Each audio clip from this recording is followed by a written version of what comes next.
ठीक है। अब जैसे तुम इस सेट को देखो, इसमें कॉमन क्या दिख रहा है, एक तो 4 तुम्हें कॉमन दिख रहा है, देखो बच्चे यहाँ 4 है, उसके बाद बस एक ही 4 दिख रहा है, और भी कुछ कॉमन दिख रहा है, 2 भी दिख रहा है, देखो ये 2 भी कॉमन है। तो हम ए यूनियन बी कैसे लिखेंगे, सबसे पहले हमने ए सेट उठाया, ए के सेट को आंख बंद करके लिख दिया, -1 2 0 4, -1 यहाँ लिखा, 2 यहाँ लिखा, 0 यहाँ लिखा, 4 लिख दिया। पहले ए के सेट को लिख दिया, बी के सेट को देखा ही नहीं। उसके बाद हमने देखा ए और बी में कॉमन क्या है, तो कॉमन 4 है और कॉमन 2 है, तो 2 और 4 ऑलरेडी लिखा हुआ है, तो 2 बार नहीं लिखेंगे। ऐसा नहीं कि बी के तरफ से भी 2 और 4 लिख देंगे, जो सेट में जो एलिमेंट्स होते हैं उसको हम रिपीट नहीं करते, ठीक है ना। तो 2 यहाँ से भी आ गया, कॉमन आ गया, 2 और 4 जो कॉमन थे में वो भी आ गया। अब क्या बच गया, एक बच गया -3, एक बच गया 6, जो बी में प्रेजेंट है बट ए में प्रेजेंट नहीं है, बट हम लिख के आ रहे हैं यूनियन, तो -3 और 6 को भी लिख देंगे। तो ये जो हमारा एलिमेंट आ गया, सॉरी ये जो हमारा सेट आ गया, ये सेट किसे रिप्रेजेंट करता है, ए यूनियन बी को। एक बार और, ए यूनियन बी हम कैसे लिखते हैं, ए के सारे एलिमेंट लिख दिए, बी के सारे एलिमेंट लिख दिए, और ए और बी में जो कॉमन है उसको एक ही बार लिखा, ठीक है, 2 बार नहीं लिख देंगे। जैसे यहाँ 4 ए में भी प्रेजेंट है और 4 बी में भी प्रेजेंट है, तो 4 ए यूनियन बी में एक ही बार आएगा। सेट में हम एलिमेंट्स को रिपीट नहीं करते, एलिमेंट्स को अगर तुम रिपीट करोगे तो वो मीनिंगलेस हो जाएगा, ठीक है। तो आई थिंक तुम्हें यूनियन ऑफ सेट समझ में आ गया होगा। अब सेकेंड पार्ट इसमें आ जाओ, एग्जाम्पल में आ जाओ, फॉर कंटिन्यूअस सेट। अभी जो हमने एग्जाम्पल लिया ना यूनियन का, वो डिस्क्रीट सेट का लिया। अब हम लोग एग्जाम्पल किसका ले रहे हैं, कंटिन्यूअस सेट का यूनियन कैसे निकालेंगे। देखो सबसे पहले कंटिन्यूअस सेट में हम लोग आ जाते हैं। देखो एक हमारे पास सेट क्या दे रखा है, अभी जो हमने लिया 2,5, मान लो एक सेट ए दे रखा है 2,5, ये एक सेट है हमें पता है, एंड एक सेट क्या दे रखा है बी क्या दे रखा है बच्चे 3,7, ऐसे दे रखा है। हमें क्या चाहिए, ये मान लो क्वेश्चन नंबर 1 है, हमें क्या चाहिए, ए सेट गिवन है, बी सेट गिवन है, हमें क्या करना है, फाइंड क्या करना है, ए यूनियन बी। तो अभी आपको बिगनिंग स्टेज में आप क्या करो, इस टाइप से अगर कंटिन्यूअस सेट का तुम्हें यूनियन निकालना हो तो तुम क्या करो कि एक नंबर लाइन बनाओ। ऐसे तुम चाहो तो ओरली निकाल सकते हो, बट अभी टाइम बीइंग स्टार्टिंग में 2-4 क्वेश्चन के लिए तुम एक नंबर लाइन बनाओ। यहाँ हमने लिखा -∞, यहाँ हमने लिखा +∞। नंबर्स कौन कौन से हैं, 2 5 3 7, तो ये लिख दिया 2, यहाँ पे लिख दिया 3, उसके बाद लिखा 5, उसके बाद लिखा 7, ऐसे लिख दिया। ये क्या बोल रहा है set, all numbers between 2 and 5 including 2 excluding 5। तो 2 पर पहले 2 तो इंक्लूडिंग है, तो 2 पर हमने फिल्ड सर्कल बनाया, 5 तो एक्सक्लूडिंग है, तो 5 पर हमने ओपन सर्कल बनाया, ऐसे लिख दिया, ठीक है। ये ज्वाइन कर दिया, ये सेट हो गया हमारा ए सेट, ठीक है। अब बी सेट क्या है, 3 से 7, 3 पे ओपन है एंड 7 पर क्लोज है, तो 7 पे हमने ऐसे करके फील्ड सर्कल बना लिया, ये लिख लिया। तो ये जो सेट है बच्चे हमारा क्या हो गया, ये this is B set, clear है। अब हमें करना क्या है, यूनियन निकालना है। तो ए यूनियन बी के लिए हम लोग ऐसे देखेंगे, ए यूनियन बी से देखो पहले 2 और 3, इस 2 और 3 के बीच में सिर्फ ए आ रहा है, बी नहीं आ रहा है, तो 2 और 3 हम लोग लेंगे क्या, तो बिल्कुल ले लेंगे, 2 से 3 के बीच के सारे एलिमेंट ले लेंगे, 2 को भी ले लेंगे, बिकॉज यूनियन में मैंने क्या बोला कि वो सारे एलिमेंट लिखो जो ए में भी प्रेजेंट है, वो सारे एलिमेंट लिखो जो बी में भी प्रेजेंट है, और वो सारे एलिमेंट लिखो जो ए और बी दोनों में प्रेजेंट है, बट जो दोनों में प्रेजेंट है उसको हम एक ही बार लिखेंगे। तो देखो 2 और 3 के बीच में जो भी एलिमेंट्स है वो सिर्फ ए में प्रेजेंट है, 3 और 5 के बीच में जो भी एलिमेंट्स हैं वो ए और बी दोनों में प्रेजेंट है। देख लो नंबर लाइन 3 और 5 के बीच ए में भी है और बी में भी है, ठीक है।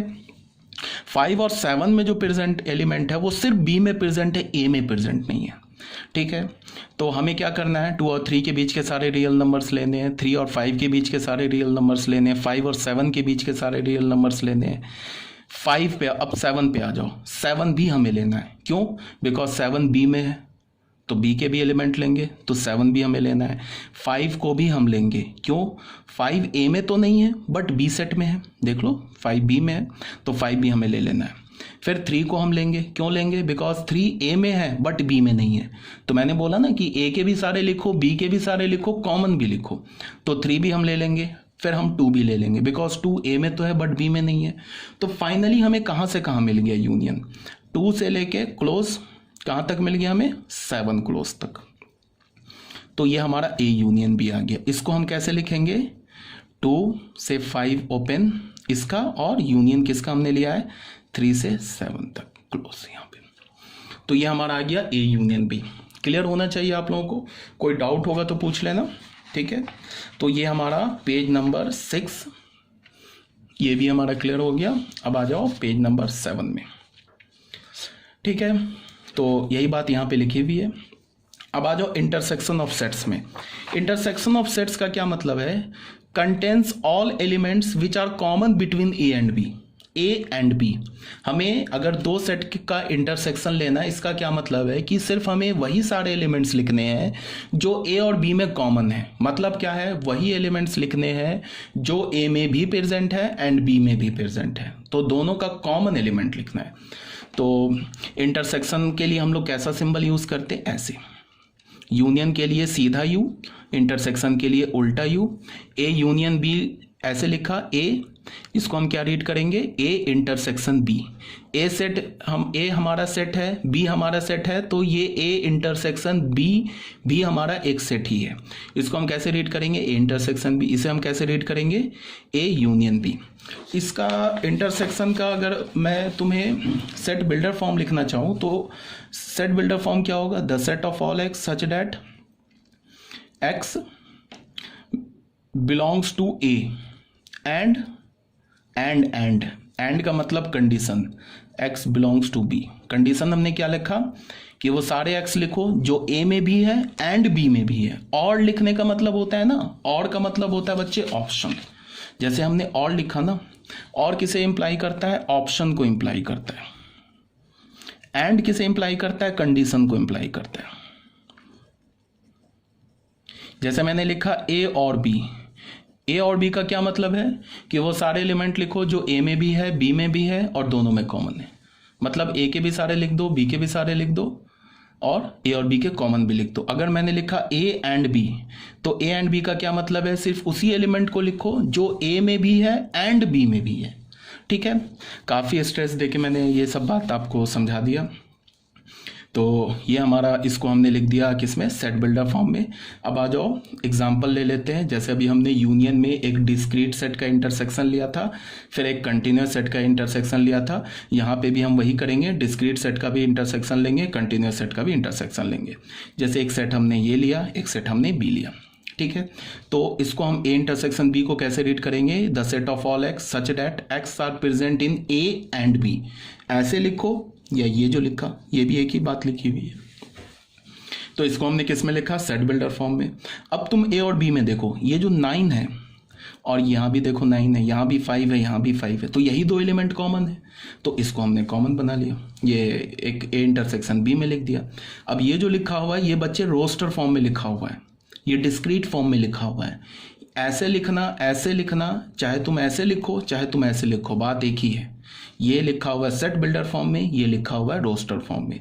तो ये जो अभी हमारा एग्जांपल था, ये किसका एग्जांपल था, डिस्क्रीट सेट का।